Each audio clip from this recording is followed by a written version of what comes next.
الحمدللہ رب العالمین الصلاۃ والسلام علی رسول الکریم اما بعد اعوذ باللہ من الشیطان الرجیم بسم اللہ الرحمن الرحیم۔ الحمدللہ ذی الحجہ کا جمعہ مبارک ہے اور یہ دن اللہ کی بڑائی کے دن ہیں۔ یہ دن ان ہستیوں کی یادوں میں منائے جاتے ہیں جنہوں نے وفا کا حق ادا کر دیا۔ یہ دن اس پوری دنیا میں سب سے زیادہ اہمیت کے حامل ہیں۔ یہ دن حضرت ابراہیم، حضرت خلیل اللہ اور سیدہ ہاجرہ کی وفا کے یاد میں منائے جاتے ہیں۔ حضرت ابراہیم علیہ السلام اللہ کے جلیل القدر پیغمبر اور نبی ہیں۔ جب دنیا میں کوئی مسلمان نہ تھا تو ایک طرف اکیلا اسلام کا علمبردار تھا، دوسری طرف ساری دنیا کفر کے علمبردار تھی۔ اس اکیلے بندے نے وہ کام کیا جو ایک امت کے کرنے کا تھا۔ اس قال ربہ اسلم، قال اسلمت لرب العالمین۔ اللہ سبحانہ و تعالیٰ نے قرآن پاک میں ابراہیم علیہ السلام کی بہت تعریف کی۔ اذ ابتلی ابراہیم بکلمات فاتمہن قال انی جاعلک للناس اماما۔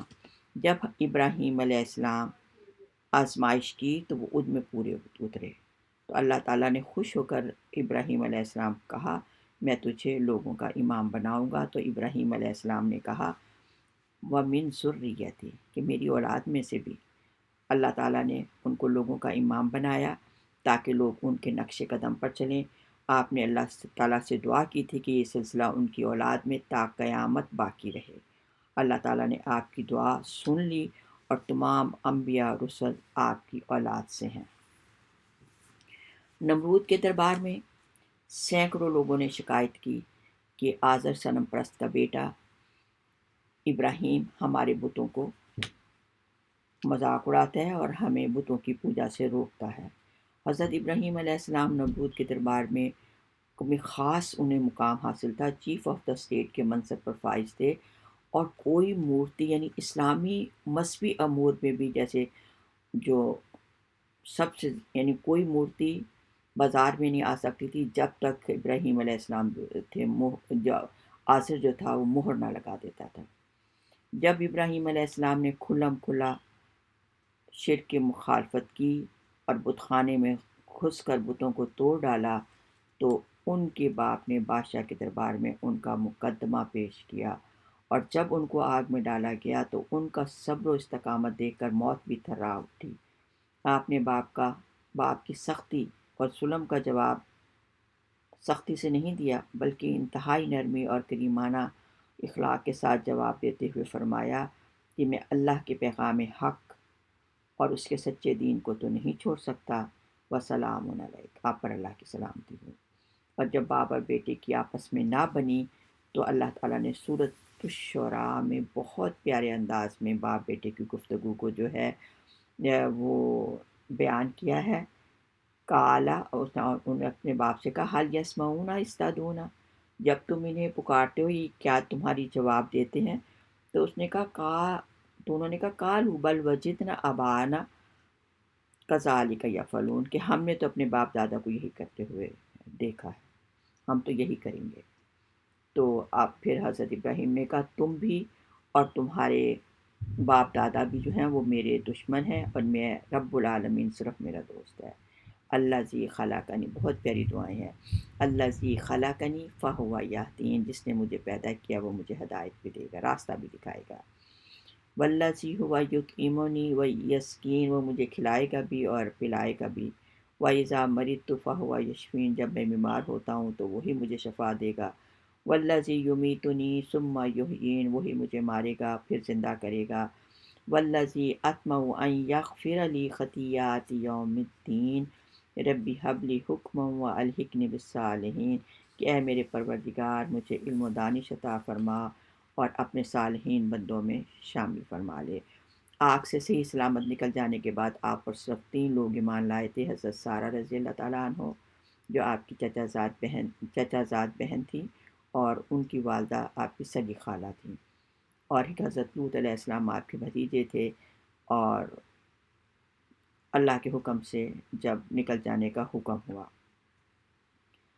تو پھر آپ شہر ایران میں جو تھے وہ کی طرف روانہ ہوئے، اور چلتے وقت آپ کی زبان پر یہ الفاظ تھے کہ انی ذاہب الی ربی سیہدی، کہ میں تو اللہ کے حکم سے نکل رہا ہوں تو اللہ مجھے خود ہی راستے بھی دے گا اور ہدایت بھی دے گا، ٹھکانہ بھی دے گا۔ پھر حیران میں آپ نے جو تھے حضرت سارہ سے شادی کر لی، لیکن وہاں کے لوگ بھی جو تھے وہ اپنے باپ دادا کے مذہب کو چھوڑنے کے لیے تیار نہ تھے۔ پھر آپ نے وہاں سے فلسطین، اور پھر فلسطین میں بھی کوئی شخص آپ پر ایمان نہ لایا، پھر آپ نے حضرت لوط علیہ السلام کو سدوم کے علاقے میں بھیجا، اور خود اپنی بیوی کے ساتھ جو تھے وہ آپ مصر کی طرف روانہ ہوئے۔ اور اس وقت آپ نے اللہ سے دعا کی کہ اے اللہ رب حبلی من الصالحین، اے اللہ مجھے نیک بخت اولاد عطا فرما۔ اس وقت فطرتاً آپ کے دل میں خواہش ہوئی کہ ہم دونوں میاں بیوی ہیں، قریب الوطنی میں کون ہمارا غم غلط کرے گا، اللہ تو ہمیں اولاد دے دے۔ تو سیدنا ابو ہریرہ سے روایت ہے کہ جب آپ مصر میں، صحیح بخاری کی حدیث ہے کہ جب آپ مصر کے بادشاہ کو اطلاع دی گئی کہ ایک نوعورت اپنی خوبصورت بیوی کے ساتھ جو ہے وہ مصر میں داخل ہوا ہے، وہاں کا بادشاہ جو تھا وہ عورت کو، شوہر کو مار دیتا تھا اور بیوی جو تھی وہ اپنے ہوش میں لے لیتا تھا۔ تو حضرت ابراہیم نے پہلی بار ایک جھوٹ بولا کہ میں جو ہوں، یہ میری بہن ہے۔ تو اس نے حضرت ابراہیم کو چھوڑ دیا اور حضرت سارہ کو اپنے دربار میں لے گیا۔ وہاں پر اللہ تعالیٰ کی قدرت سے اور حضرت سارہ کی دعا سے اللہ تعالیٰ نے آپ کی عزت کو محفوظ رکھا۔ بادشاہ جو تھا وہ یہ کرامت دیکھ کر کہ یہ تو کوئی جنات ہے، عورت نہیں ہے، تو اس نے اپنی بیٹی حضرت حاجرہ جو تھی رضی اللہ تعالیٰ عنہ آپ کی زوجیت میں دے دی، اور بے شمار انعام و اکرام کے ساتھ آپ فلسطین جو تھے وہ واپس آ گئے۔ اب 1 سال کے بعد حضرت اسماعیل علیہ السلام پیدا ہو گئے۔ اب سیدہ جو سارہ تھیں وہ یہ برداشت نہ کر سکتی تھیں، اور وہ کہتے تھے ابراہیم کو اسے میری نظروں سے دور کر دو۔ ادھر اللہ تعالیٰ نے حضرت ابراہیم علیہ السلام کو خانہ کعبہ کی تعمیر کا جو تھا وہ حکم بھی دیا، تو آپ حضرت جبرائیل کی رہنمائی میں اپنی بیوی حاجرہ اور اسماعیل علیہ السلام کو لے کر حجاز کی طرف روانہ ہو گئے۔